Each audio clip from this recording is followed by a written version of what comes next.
Good morning, children. Myself Rajesh Nikhuz. Welcome to the e-learning classes provided by St. Michael's Academy, Bettiah. Children, we are talking about Geography, Chapter 2, Class 6. Topic: Globes and Maps. And already in the first video we saw and talked about globes. Today we will talk about maps. Maps is taken from a Latin word that is mappa, meaning plot. What is map? Talking a map is a two-dimensional graphic representations of various physical and human features of a part or whole of the earth on a flat surface. That means map is made on a flat surface, a piece of paper. Earlier, people made the maps on cloths, skins, animal skins, leaves, something like that. Maps can give us detailed information. In a map, we can represent landforms, roads, railways, towns and villages with the help of some of the conventional symbols. What is conventional symbols?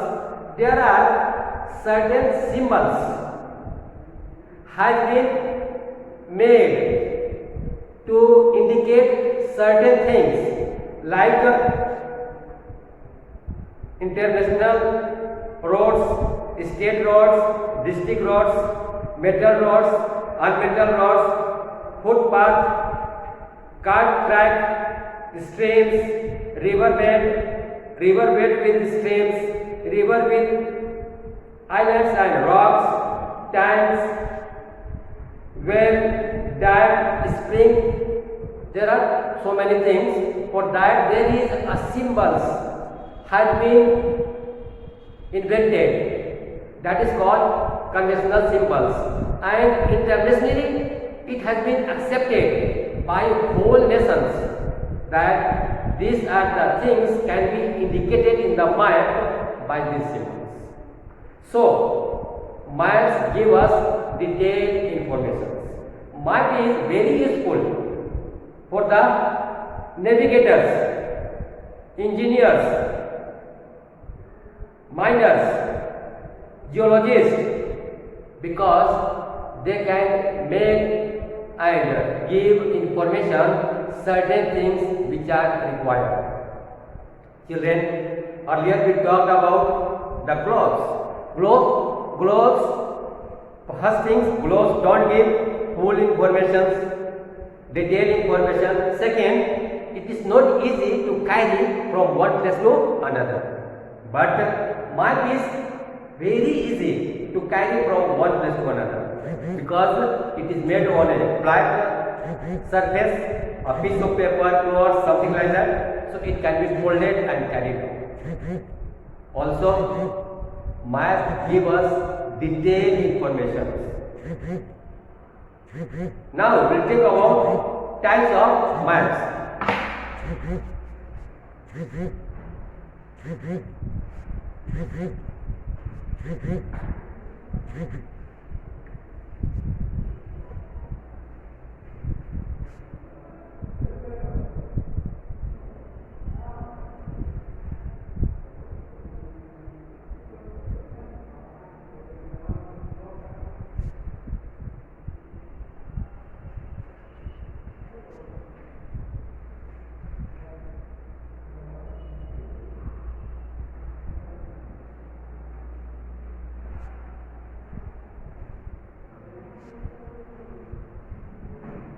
Physical maps, you know, and you have already seen mountains, ranges, peaks, plateaus, hills, plains, oceans, seas, rivers. This type of maps is called a physical map because they give us information and knowledge of the physical surface of the earth. Second, we'll see about the political maps.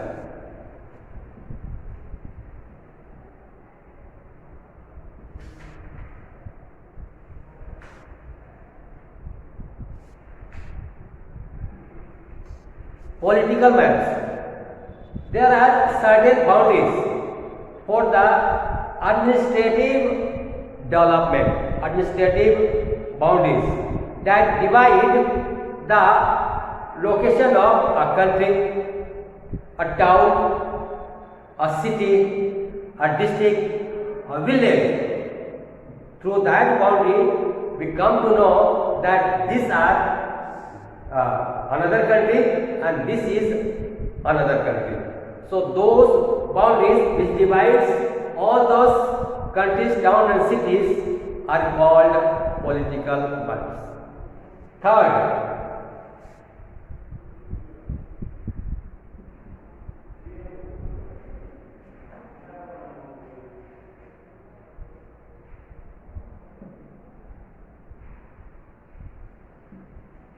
thematic maps. So there are certain maps which give us knowledge of atmosphere.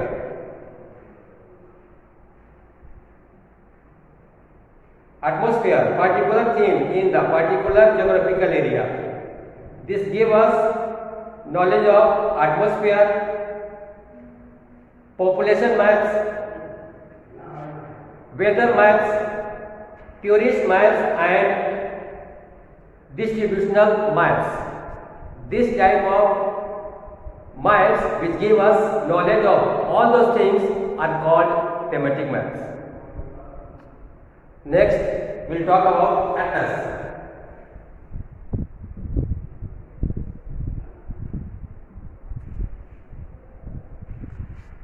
Atlas. You know, there is a book in which there are all these maps are occupied. Whatever maps you want to see, you can refer that book. That book is called atlas. Atlas means an atlas is a book of maps. Every maps can be found in an atlas. That is called atlas. Atlas is a book of maps. The word atlas is derived from the name of the Greek mythological giant who was asked to lift the heavens on his back. Children, earlier I have talked to you about the conventional elements. There are certain conventional elements which help us to study the map.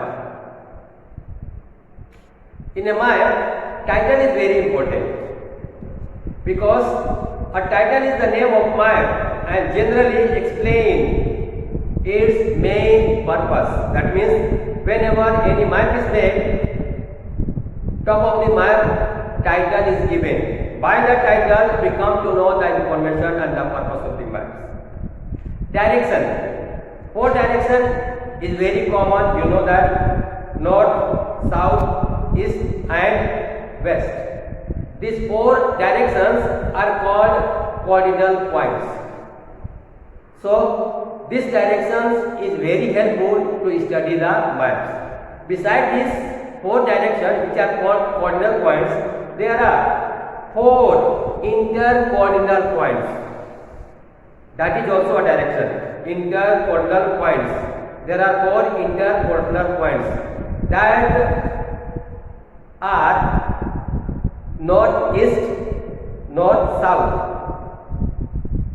Sorry, northeast, northwest, southeast, southwest.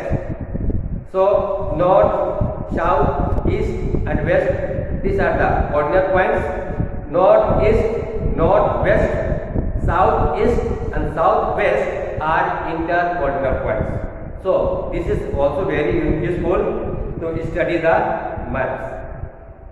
Legends or keys. The legends or key explains the marks or symbols that are used in a map. There is not enough space on the map to show the actual size and shape of the features like bridges, dams, forests and railway tracks. So talking about the legends or key, that means the conventional elements, those symbols, maps is very small and we cannot represent the actual size and shape of anything. So there are some of the legends and keys that has been used in the map to study. Okay children, so I will stop here today. Again we will have next video with the next topic. If you like my video children, please subscribe it and share it. Thank you. Bye bye.